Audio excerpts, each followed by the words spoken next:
The Radio Wammo Breakfast. Game junkie, Gerard Campbell. And a pause for effect there as we wait for the trailer to kick in. Here it goes.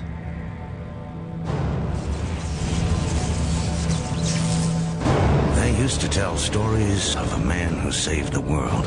A man whose very presence sent aliens running back to their motherships. A man who disappeared without a trace. When the invaders came back, they came back angry.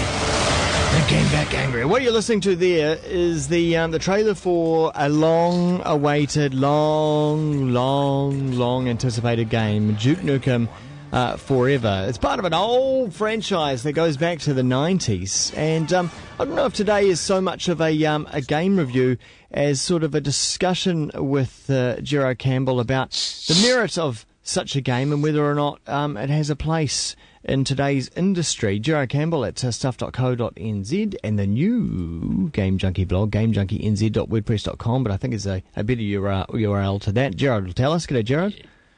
Good morning, Wammo. Yeah, it's gamejunkienz.com. Game straight to my new one. Okay, excellent. Yes. We'll talk about that at the end of the feature as well, shall we? Yes. Duke, Good idea. Duke Nukem, it's out. There was a big hoopla at E3, but this thing's been going on for years. Yeah.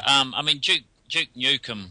For those of us old enough to know when Duke Nukem 3D came out, it was one of those.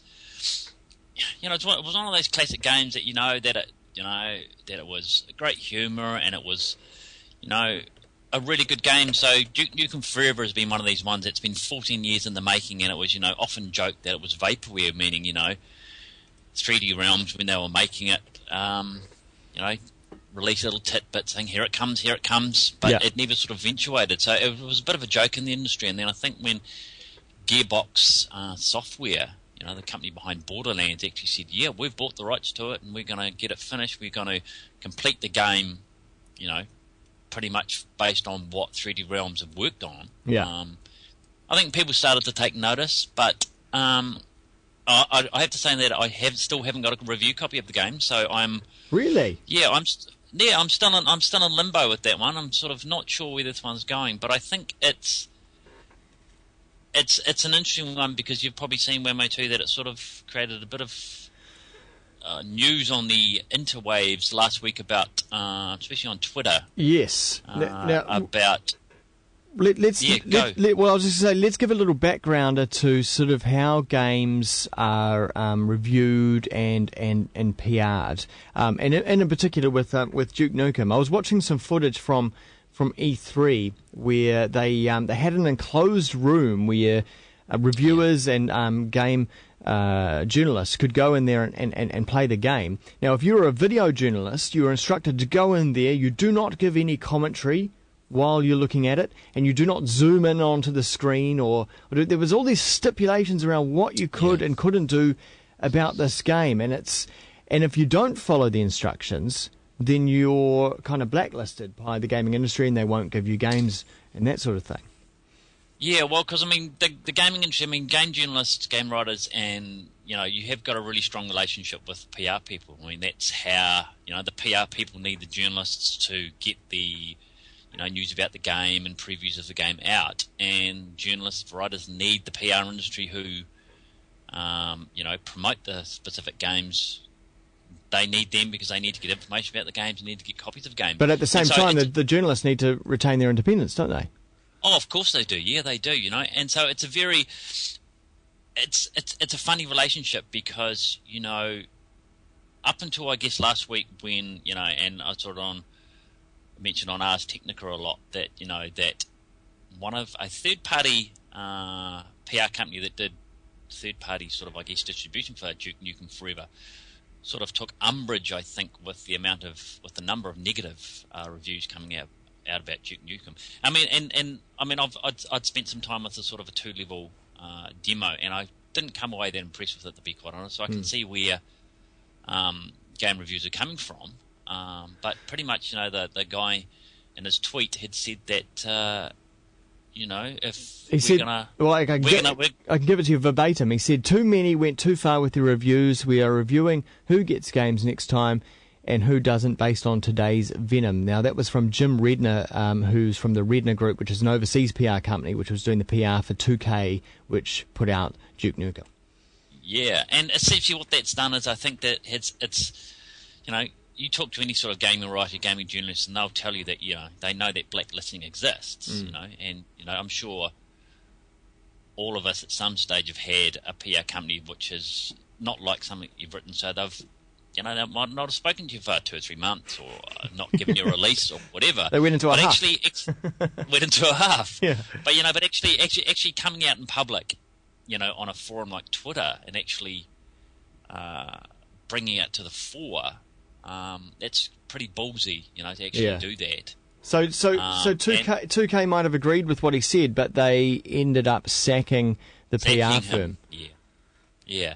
And I think they have to, really. I think they had to, because, at the end of the day, just like music reviews and film reviews, game reviews are, they're the writer's opinion, and based on a number of facts, and, you can't just give a game a good score because, the PR company's been really good to you and they've sent you this and they've sent you that. You've got to honestly and sincerely look at it and think to yourself, what I use is I think to myself, would I pay, for us, would I pay $120 for that? Yeah. And that's where the bottom line comes from. So I think that, blacklisting exists, but it's not often public. So I think an incident like this is sort of brought to the fore that, it does. And, perhaps more so in the game industry. I don't know. I don't know how the film industry works, but I think because the gaming industry is becoming such a multi-million-dollar prime entertainment industry, that there is a lot more focus, and it's really cutthroat, in terms of making sure that a game sells really well. And at the end of the day, the PR company's job is to promote that game, whether it's bad or not.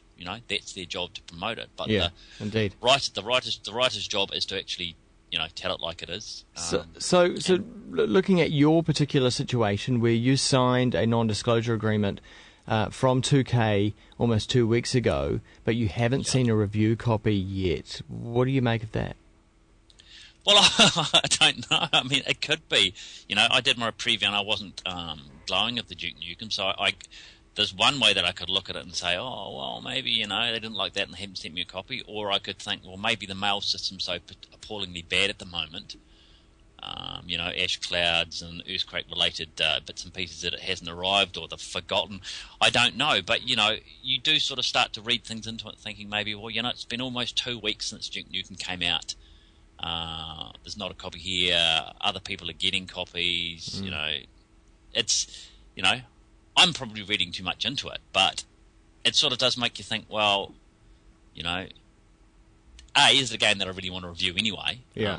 Based on what you've heard other people talk about it, and how it hasn't moved on with the times. When I saw the hands-on demo with it, what might have been funny 14 years ago, and conventions from 14 years ago aren't going to fit in with today, and that sexist humour and, little things that aren't quite hitting the mark these days. It might have worked when the pixels were that much bigger. Yeah, exactly, yeah, when everything was, blocky and chunky and And so, I mean, I think what it's done is that the Duke Nukem Forever has sort of raised an interesting question on whether, look, the bottom line is that Duke Nukem Forever is going to sell well. It will. It'll sell well because it's got that nostalgia factor. I've been reading forums that people have bought it and they've said, they've found it disappointing, they haven't liked it, but they bought it because they had this rose-coloured vision. They had their rose-tinted glasses on Duke Nukem from the old days, on how much fun they'd had playing that. Yeah. So they've bought it now, and not so good. Wasn't as good as I thought, and it took a long time to get into it. So, I mean, the bottom line is that the game will do well because, there's that nostalgia factor. But whether, part of me thinks that maybe they should have just let it die, and let it sort of stayed in people's minds on what Duke Nukem was, and not try and resurrect it for the modern age, Okay. And it's a debate that'll go on for, weeks, probably months, probably. Indeed. But yeah, I mean, who knows? I mean, a copy may well turn up today after I said this, and then I'll be able to see if it's as bad as they say it is. But and you might love it. Yeah. Who knows? Oh, no, who knows? All right, well, you can follow it all. There is the technology, the blog in the technology section at stuff.co.nz, but also the 2.0 blog at GameJunkieNZ.com. And, of course, on Twitter as well. Don't forget Twitter, twitter.com/GameJunkieNZ. Hey, thanks, Gerard. Yes, not a problem. Thanks, Wammo. Here's Luca Bala. This is called Asteroids and Satellites. 9:25, Kiwi. Standing on the streets outside, 'cause I just want to